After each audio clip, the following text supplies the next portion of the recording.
Hi, I'm Dana Connors, President of the Maine State Chamber of Commerce. And it's my pleasure to welcome you to Maine Take. This is a weekly program brought to you every Monday at 3 p.m., unless a holiday falls on Monday, and then we'll do it the very next day at the same time, the same place. I will be host of this live stream program, and each and every segment, each and every program, we hope to provide you with the latest in business news, the key legislative and policy issues, and in-depth discussions with our leaders. From our nation's capital to our state's capital, from Main Street to your street, we hope to be able to bring you the type of information that serves the employer and the employee, that helps your lives and your livelihood. Every week, one of our segments will be what we call the main issue. We'll be bringing to you our advocacy team that I'm going to introduce in just a moment. And we'll be talking about what's up for the week ahead, or what's the issues of the previous week that affects us this week. A lot to talk about, don't have a lot of time, but we'll do our very best in that regard. We also every week feature a distinguished special guest. And clearly this week we have that guest in Senator Susan Collins. And then we'll finish the program with a takeaway. What is the takeaway for this week based upon the program that you've just been witness to? So let's circle back now that you know the layout of the program and our intended purpose, and let's hear from our advocacy team. I'd like to bring them in now to introduce them to you. They are our Senior VP, our Executive VP, I should say, Peter Gore, our attorney, as well as President of our Educational Foundation, Ben Gilman, and Senior Advocate Member is Linda Caprera. I'm going to have each of them introduce themselves, tell how long they've been with us or in the position of advocacy, as well as a little bit about themselves. And I'm going to turn it over to Linda, who probably has the key issue for this week as well as last week. So Peter, how about it? Let's get started. Thank you, Dana. It's nice to be here this afternoon. As Dana indicated, I'm the Executive Vice President at the State Chamber. I started with the Chamber in 1994, so I'm going into my 27th year lobbying on behalf of the Chamber and its members. I've been a lobbyist for more than 30 years. The areas I cover for the Chamber include anything that's labor related, workers' compensation issues, and healthcare primarily. And it's a pleasure to work for our members and the business community in the state. Ben? Thanks, Peter. As Dana mentioned earlier, I'm general counsel for the Chamber. I've been working in the halls of Augusta for more than 20 years, going back to 2000. And I've been working with the Chamber for over more than 10 years, specifically working on environment and energy issues and workforce development throughout the state of Maine. Linda. I'm Linda Caprera. I'm the Senior Government Affairs Specialist for the Maine State Chamber of Commerce, and I deal with tax and budget issues. I have been lobbying for 28 years, 13 of which I've been with the Chamber and 15 with the pulp and paper industry in the state. So I have a lot of experience, and it never gets old. So welcome, everyone. Yeah, the purpose really is to get to know them, because they will be the principals of each and every segment that deals with the look ahead. It also allows me to showcase the experience that they bring to their position, but also the expertise that they provide in their given areas. So it's a pleasure to have them with them. Linda, I want to spend a little time with you. And frankly, the subject that I'd really like to have you explore with our viewers has to do with conformity. I'd like to have you tell us what the issue is. When we say conformity, what do we mean, and what's the impact it has on the business community at this particular time? Yeah, I mean, what tax conformity is really the degree to which Maine, the state of Maine, is choosing to conform to the federal government relating to income tax laws. Maine can choose to conform, not to conform, or conform somewhat. This year, they are choosing on several business provisions not to conform, which is hugely a concern to businesses here in the state. Primarily around the Paycheck Protection Program. As you recall, Congress initiated this program back in April to really help businesses through the pandemic, get through the pandemic, and hopefully not lay anyone off. I mean, it's been really rough on businesses, as you well know. So the Paycheck Protection Program and the treatment of that is really one of the biggest issues here on tax conformity. And the federal government really is exempting the Paycheck Protection Program, or otherwise known as the PPP loans, from income tax. They are also allowing businesses to deduct the expenses associated with the PPP loans. So anyways, they're allowing them to deduct the expenses. They are also, so Maine is really has to choose whether or not they're going to conform to that. And they have chosen not to conform to that. So basically what they're proposing is to allow businesses to deduct the expenses, but not to exempt the PPP loans from income tax. So that's kind of where we're at. The cost to Maine businesses, $100 million. So it's really important that, they understand, legislators understand really the impact to businesses. In addition to that, with respect to conformity, they are not choosing to conform to allowing the federal derived intangible income provision, or otherwise known as the FDII provision. What this is going to do is going to impact small and medium-sized manufacturers in the state, and really it's going to increase the amount. If these manufacturers are located here in the state and they export overseas, it's going to tax them more, subject them to more income tax. So it's a huge concern, and that's about a $10 million hit. So between those two provisions, it's a huge hit to Maine businesses, and that's really what the legislature is working through right now. The tax committee has held a work session on this. They're planning to hold a work session tomorrow on this. And really, it's an issue of the day, and hopefully they're going to report back to appropriations on Friday. The governor has also, really to her credit, has tried to reckon this and has asked state agencies to try to find some money here for this program, because I think she understands really the importance to businesses, to Maine businesses. So we're hoping that this issue can be solved, because everyone's really concerned about it. Yeah, and to pick up on that point, perhaps in closing, is to say that this is an issue that it's a very first issue of this legislative session. There probably isn't a more timely or important issue as it relates to the employer and the impact that it has on the employee at this given time. We are grateful that the governor, as you mentioned, has stepped forward. She has listened to the concerns and has responded. And now, as you said, and I think probably that what we hope to see in the next week or so are the parties coming together to find a solution for this very critical issue. Yeah, we're hopeful. Yeah. Actually, that issue isn't over yet when you think of it at the national level. And probably about an hour ago, I had the privilege of interviewing our special guest today, who has had everything to do with the Paycheck Protection Program from its very outset. And Maine has been the recipient of $2.3 trillion that was passed as that first Paycheck Protection Program. We have served 2,800 businesses by way of that program and over 250,000 employees. And the more recent one that you will hear her speak of that $900 billion package has already found its way into our small business community and has already seen its success. But she's hard at work in terms of leading the effort to reach a bipartisan support for the next round. And that's the topic that we're going to be sharing for the most part with her in just a moment.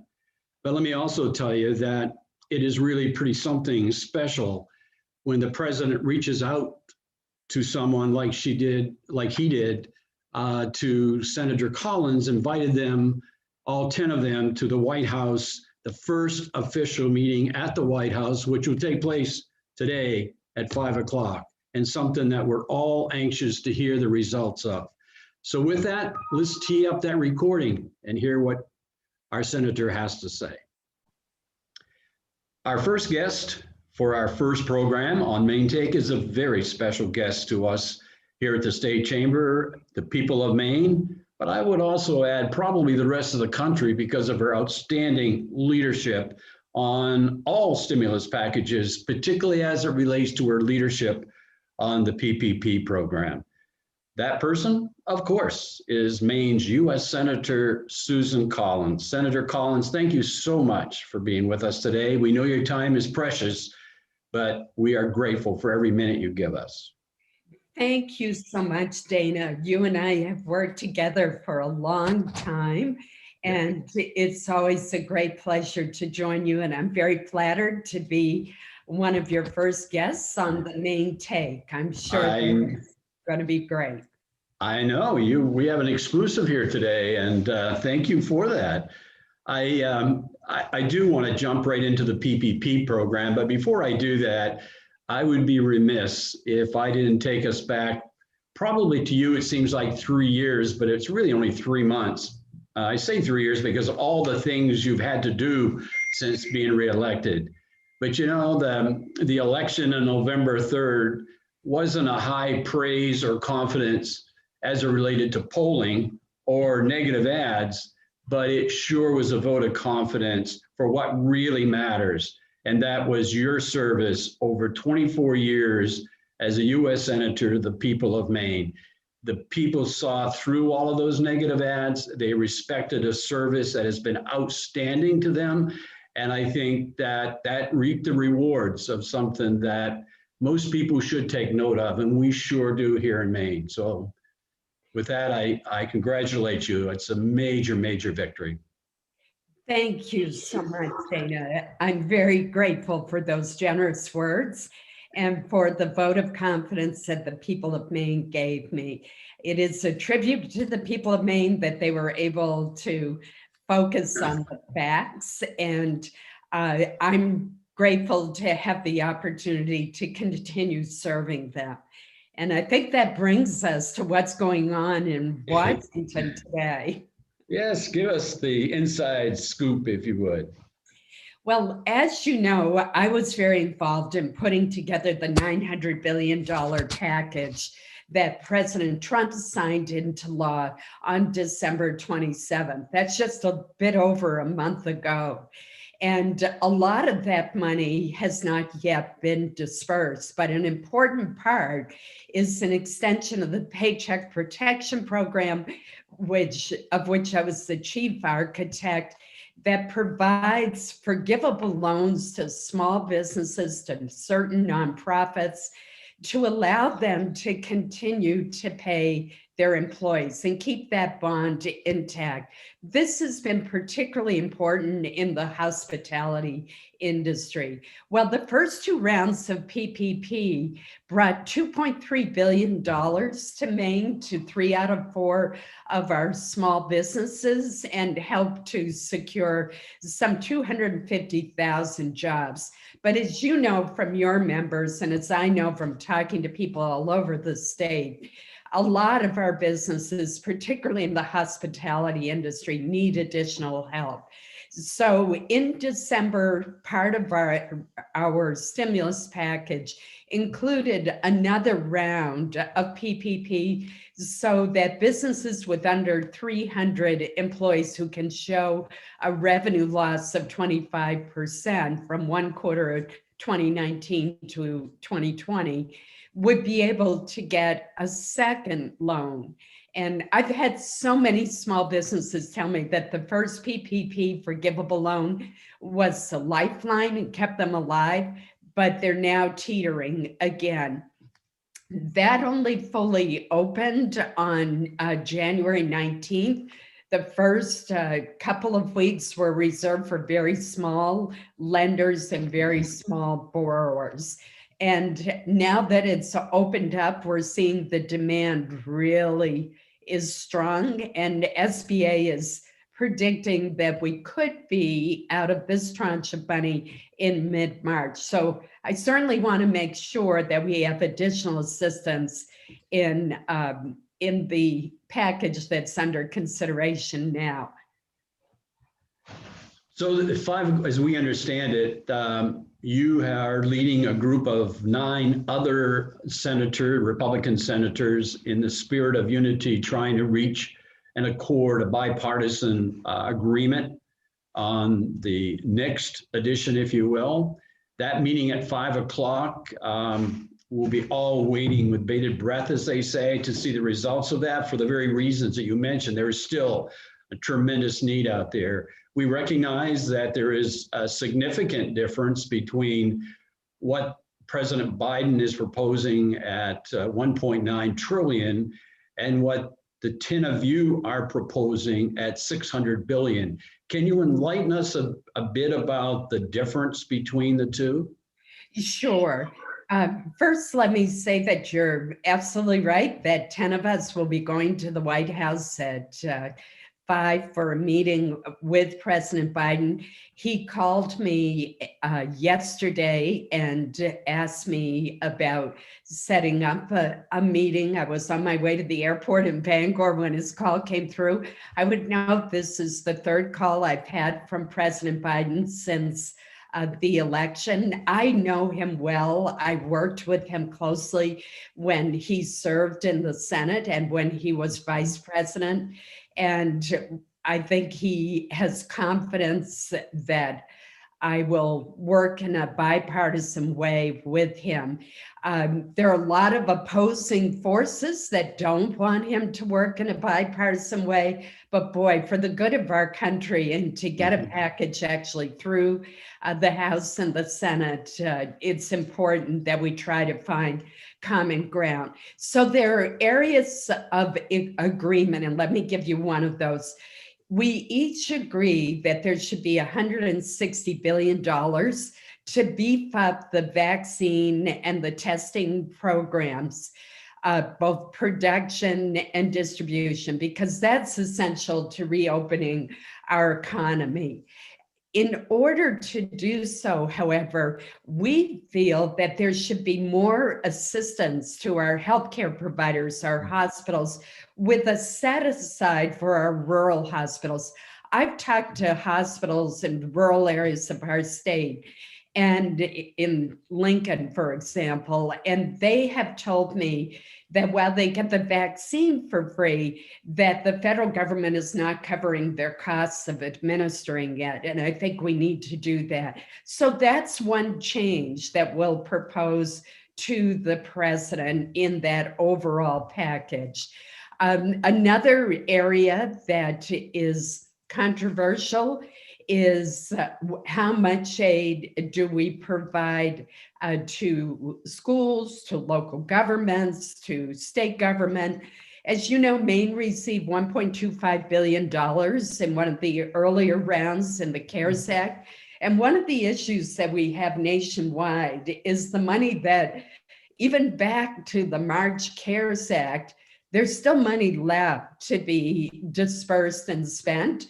And of course, the $900 billion package is just now getting out there. So those are issues to be discussed. Yep. We have a lot of agreement on other issues. For example, the president's package and ours is the same when it comes to nutritional assistance, increases in the SNAP or food stamp benefits, in the WIC program, which helps pregnant women and children. And those kinds of programs, we agree with the president need a boost. One area of discussion where there's a difference has to do with the direct payments. Both of us are for additional stimulus checks, but our groups wants to target those who need it most. Under the president's proposal, a family could make more than $300,000 in household income for a family with 3 children. And I think a family with that kind of income is unlikely to have been harmed financially by the pandemic, and we need those funds to be targeted on middle and lower income families. So that's a big difference, and that makes a big difference in the cost. The president seems open to targeting, but we'll see this afternoon. But that's one of the big differences, is how much targeting do you do in that area? Well, and I think that is one of those areas in which people would really agree with you, because I think that you don't get a lot of criticism, and everything in life tends to be criticized for one reason or another. But that is an area that I think that adopting that would really put a lot of that to rest. I don't expect you to negotiate what you're going to be talking about this afternoon, but we do know that the art of negotiating, and you're very, very good at it, is recognizing that there's always some movement. Do you expect that the president is open for that because of the difference in the amount of the two of you? I do. I think the president is open to targeting. I think he's very wedded to the $1,400 amount. We proposed $1,000, but maybe there's a compromise right there of targeting, but going with a bit higher amount. I don't know. I don't want to speak for the group, and we don't know exactly what the dynamics are going to be. But I do want to say that we're going into this with good faith, and the president recognizes that. There are some on his staff who would prefer a more partisan approach and just trying to jam the $1.9 trillion package, which has a lot of extraneous issues in it. It said dealing with issues like the minimum wage and green energy, and those are worthy of consideration, but they simply do not belong in the COVID emergency funding package.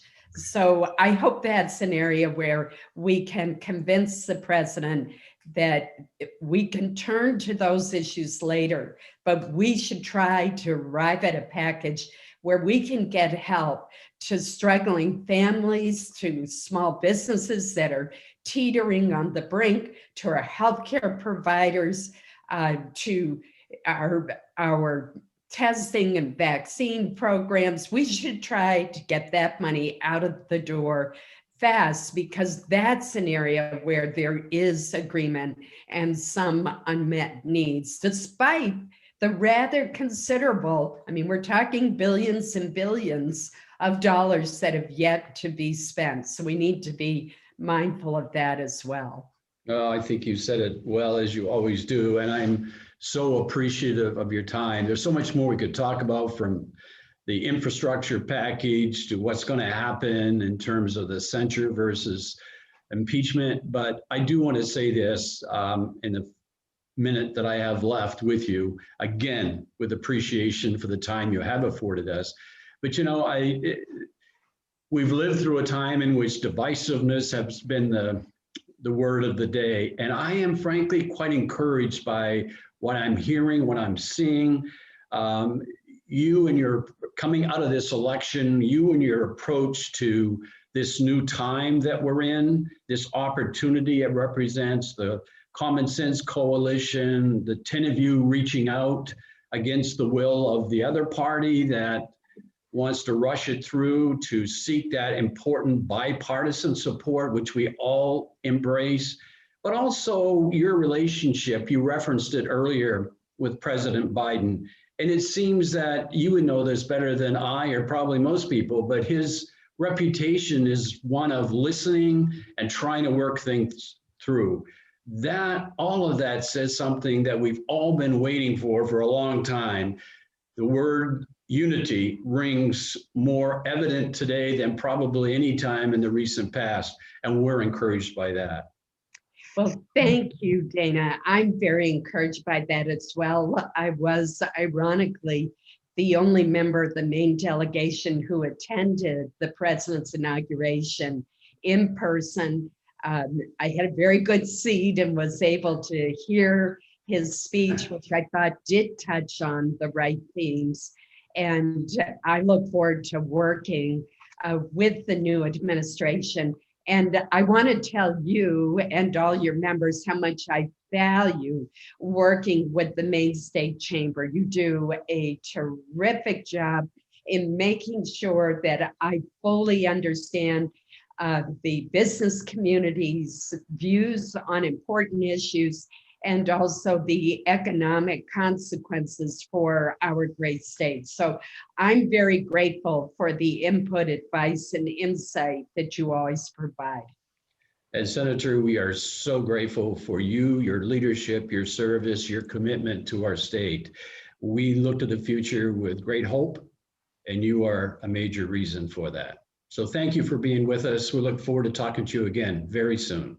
Thank you. Take care. Bye-bye.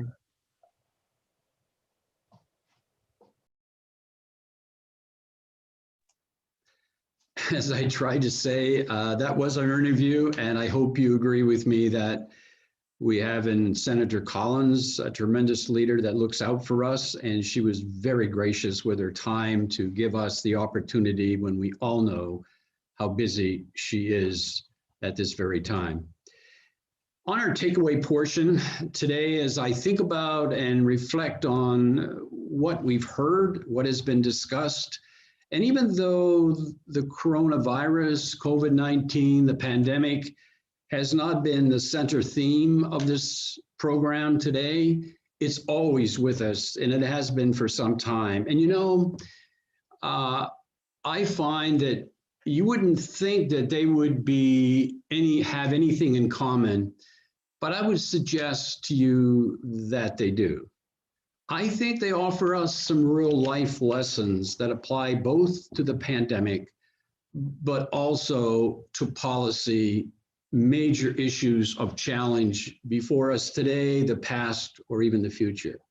When you think of the pandemic and you think of the challenges that has given us in terms of public health, economic health, mental health, it indeed has been something totally unexpected. But think about this. Think of the importance of timely and significant information. Think of all of you, as with me, realizing that we took something very special for granted that we had that we didn't even think about until we no longer had it. But most of all, think about the pandemic and how it makes us realize that we're all in this together, that we have a responsibility, each and every one of us. There's a requirement to listen. There's a need to learn more. And it's really about coming together, staying together when things get tough, and working together to get the solutions that best serve. Well, think about that in terms of public policy and some of the major issues we face as a state or as a nation. Yeah, it reinforces how important the right information, the timing of that information. We have so many sources today, it can be confusing. Our effort is try to provide that type of information to our business community, to the employer and to the employee. And yes, we do take things for granted. How many times do we put down the value that we place on quality of life? Shame on us if we do. But think of what the pandemic has reinforced. Look at the real estate values as a result of that, how they've increased, how people are coming to our state because we have that quality of life, because we are a safe place. So let's not take that for granted one day more. Last and clearly not least, in every public policy, we're in it together. There's a role for each of us. Our opinion is important. Yes, we need to listen. We don't do that enough. We need to learn more. That's important as well. And we also, like the pandemic, need to come together, work together, most of all, just stay together throughout the whole process. All of that's important if we want the best results for most people. I believe we do. That is my takeaway for this week. I thank you. I thank our sponsors, Whipfly and Anthem, and for all of you who have joined our program. And we hope to see you right back here next Monday at 3 o'clock. I thank you and I offer you my best.